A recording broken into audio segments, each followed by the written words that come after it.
that to me is everything. And that's a little bit leads into the whole conversation about Alaska and about this new idea I have, which was so pumped to talk to you about it because I know you love adventure. Yeah, and you hadn't really let much of the cat out of the bag to me, other than you were just like, I need it.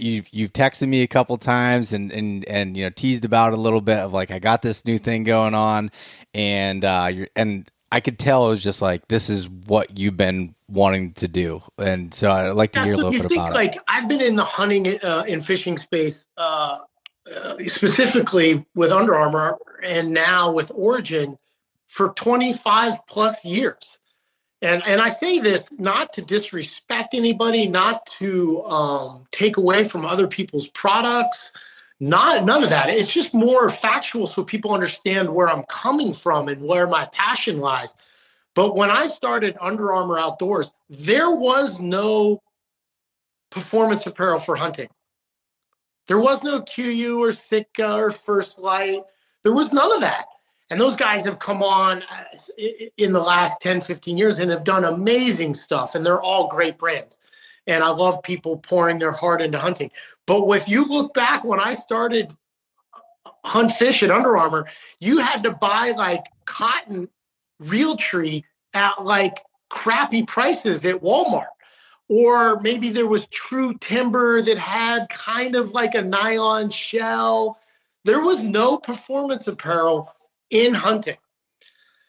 And so I look at my career and I'm like, okay, how do you be an innovator? How do you push hunting and fishing, culturally change the way people look at it? And so I went out and bought one of the world-class outfitters in Alaska. And so now I'm not on the client side. I'm not buying hunts. I'm taking the culture of hunting, almost 700,000 acres of exclusive hunting in the Lake Clark Preserve by Lake Iliamna, and I bought a world-class outfitter, and I got the best big game fishing in the world. And I put a lot of time and energy into researching it.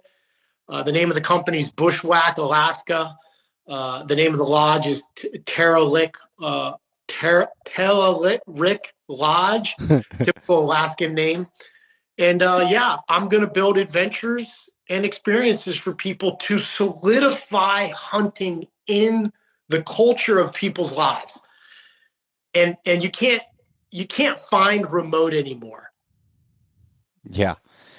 I mean, I've done as much backcountry hunting as most of them, and I grew up with it, hunting the Bob Marshall in Montana and Wyoming with my dad. Like, it's hard to get remote. And so I wanted big game. I wanted remote. I wanted adventure. And I'm so pumped about it, man. And it's nerve-wracking because it's new to me, completely new. Kind of like Big Truck was. I never run a beer business before. So I like to push myself to try things new. And I have an unbelievable former owner, Eric, is going to stay on board. And my business partner, Tim Winslow, is an Alaskan guide. So I'm pumped, man. Like, Oh man. go on and on and on and on. But I knew you'd be excited to talk about it. Yeah. No, that is awesome. And I guess so. What first of all, I guess what will you be guiding there? Will be just like every species that's in Alaska is in that So range. moose is awesome.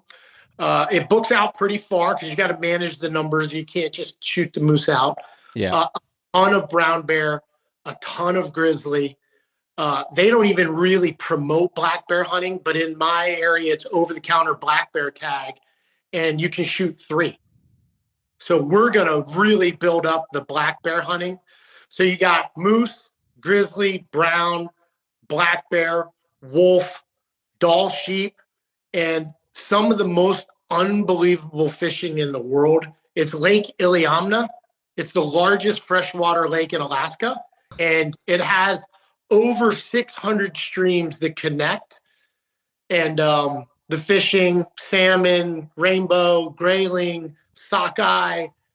The lake even it's the only freshwater lake that has native seals in it because it was sealed off from the ocean. It's everything I wanted it to be. In some of the areas, obviously in Alaska, you share hunting rights with other guides, but we have a large portion of our hunting territory that's exclusive only to Tim Winslow, my partner. Man, that is so cool. And is that area, is that something that you have to fly into, or is that an area that you can drive into?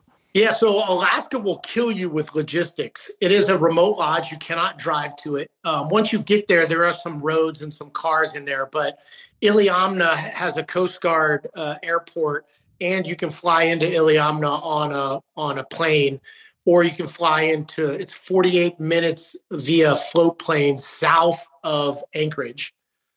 Okay, gotcha. And to get people into hunting logistically, our furthest flight is 45 minutes. Most people we can drop off in 15, 20 minutes from the lodge. So I have two remote lodges in two different lakes. And funny enough, I was going through the equipment list, seeing what came with the purchase. And Bo, this is how I roll. And you know that. I didn't even know I bought a plane. Got a Super Cub in it. That's awesome. So I'm a plane owner. I'm kind of fancy. Um, Are you gonna learn to fly it? I'll probably force my brother Kobe to do it because he's the old helicopter mechanic. Okay. Yeah. Anybody wants Kip flying them in and out of hunting camp. Yeah, I mean, I'm not saying I wouldn't trust you, Kip, but I might pick somebody else first. Yeah. Now we'll contract with a lot of great. We need more than one plane. We'll operate 3 or 4 planes for the season. It's open from April 15th to about October 15th, and then they do in Alaska what they pickle the lodge and shut it down, and then they open it back up in April. And so yeah, I think I'll be there with Cam on snowmobiles trying to kill some bears coming out of the snow with our bows. Oh man, that is so cool, and that's because when you guys did the Once We Were Wolves film, I saw something where you had said, first of all, that film was absolutely incredible, and secondly, I saw where you had said, part two coming, and that sounds like that would be such a cool adventure. Yeah, it's a little bit of heritage. My grandfather was from Fairbanks. I have been hunting. I've killed a number of species, moose, brown bear, and grizzly. I've been hunting Alaska for 15 plus years. It just feels like home to me. And that's funny being from, living in Maryland and, but I was born in Utah. My dad's from Great Falls, Montana. My grandfather was from Fairbanks, and then he actually moved to New York City. So for me, a little bit of going home. Like Alaska and the wilderness to me is, I feel the most at peace.